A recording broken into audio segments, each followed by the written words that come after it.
সবচেয়ে বড় বিজয় তাদের হয় যারা ছোট থেকে বড় হওয়ার স্বপ্ন দেখে।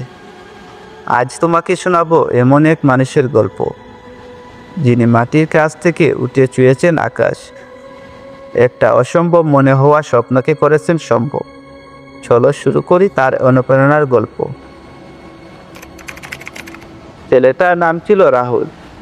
বাবা ছিলেন একজন ছোট ব্যবসায়ী। শহরের এক কোনায় জুতার দোকান চালাতেন। দোকানটা ছিল মাত্র 8 ফুট বাই 10 ফুট। কাঁচা মেঝে, টিনের ছাউনি আর সামান্য কয়েকটা কাঠের রেকেই সাজানো ছিল তাদের সংসারের ভরসা। রাহুল ছোট থেকেই দেখছে কিভাবে তার বাবা সূর্য ওঠার আগে দোকান খুলতেন এবং রাতের অন্ধকারে দোকান বন্ধ করতেন। একটুকু সময় নিজের জন্য রাখতেন না।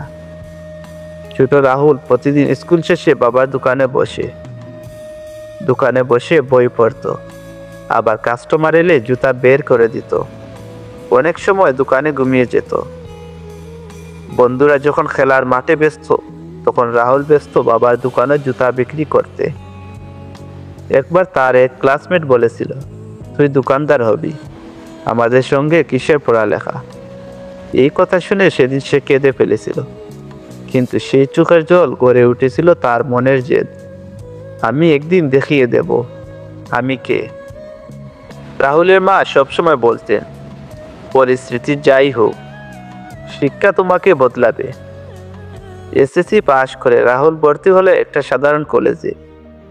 সকাল সকাল দোকানে গিয়ে কিছুক্ষণ বসতো, তারপর কলেজ, আবার ফিরে এসে সন্ধ্যা পর্যন্ত দোকানে কাজ। পড়াশোনার সময় তখন শুধু রাত। ঘুমের সাথে যুদ্ধ করেই চলতো তার দিন। একদিন এক কাস্টমার এসে বললেন, তোমার দোকানের জুতাগুলো টেকসই, কিন্তু ডিজাইন ভালো না, নতুন কিছু থাকলে ভালো হতো। এই কথাটা তার মাথায় বাজতে লাগলো। সে বুঝলো বাজারে টিকে থাকতে হলে আলাদা কিছু করতে হবে। রাহুল শুরু করলো নিজের ডিজাইনের চিন্তা। ইন্টারনেট থেকে জুতা ডিজাইনের ভিডিও দেখত, বিদেশি ব্র্যান্ডগুলো স্টাডি করত, তারপর নিজের হাতে কয়েকটা ডিজাইন আঁকতো খাতায়।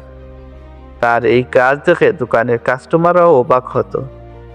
তারপর সে খুঁজে পেল স্থানীয় কয়েকজন মুচিকে, যাদের দিয়ে সে নিজের ডিজাইন বানাতে শুরু করলো। তার প্রথম 3টা ডিজাইনে ছিল হালকা ওজনের লেদার শু, অফিস লুকের স্পোর্টিং স্টাইল, কালো বাদামি রঙের ক্লাসিক লুক।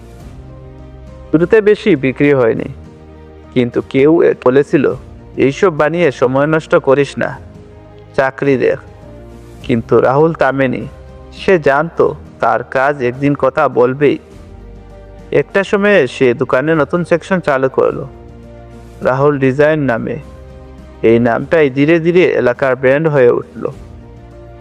একদিন তার ডিজাইন করা একটা জুতার ছবি সে সোশ্যাল মিডিয়াতে পোস্ট করে। হঠাৎ করেই সেটা ভাইরাল হয়ে যায়। লোকেরা কমেন্ট করে, এত সুন্দর জুতা কোথায় পাওয়া যাবে, এটা কি বিদেশি ব্র্যান্ড? রাহুল তখন সিদ্ধান্ত নেয়, এবার সে অনলাইন শপ চালু করবে। নিজের জমানো টাকা, বাবার সঞ্চয় আর কয়েকজন বন্ধু মিলে বানায় ছোট্ট একটা ওয়েবসাইট, rahulshoes.com। প্রথম মাসেই 50 জোড়া জুতা বিক্রি, দ্বিতীয় মাসে 200 জোড়া। 6 মাসের মধ্যে সে খুঁজে পেল 3টা বড় হোলসেলার, যারা তার জুতা সারা দেশে বিক্রি করতে চাইল। আজ রাহুলের সেই ছোট্ট দোকানটা এখন একটা ফ্যাক্টরি, 100 জন কর্মচারী, নিজস্ব ডিজাইন টিম এবং প্রায় 5 কোটি টাকার বার্ষিক বিক্রি। সে আজও বলে, আমি শুধু বাবার দোকান চালাইনি, আমি বাবার স্বপ্ন চালিয়ে গেছি। তোমরাও হয়তো জীবন শুরু হয়েছে একদম নিচ থেকে। হয়তো তোমাকে দেখে কেউ বিশ্বাস করে না, কিন্তু মনে রাখো, তুমি যদি নিজের স্বপ্ন বিশ্বাস করো, নিজেকে সময় দাও আর প্রতিদিন একটু করে এগিয়ে যাও, তাহলে তুমি যা চাও সেটাই একদিন তোমার হয়ে যাবে। তোমার গল্প একদিন অন্য কাউকে অনুপ্রেরণা দেবে।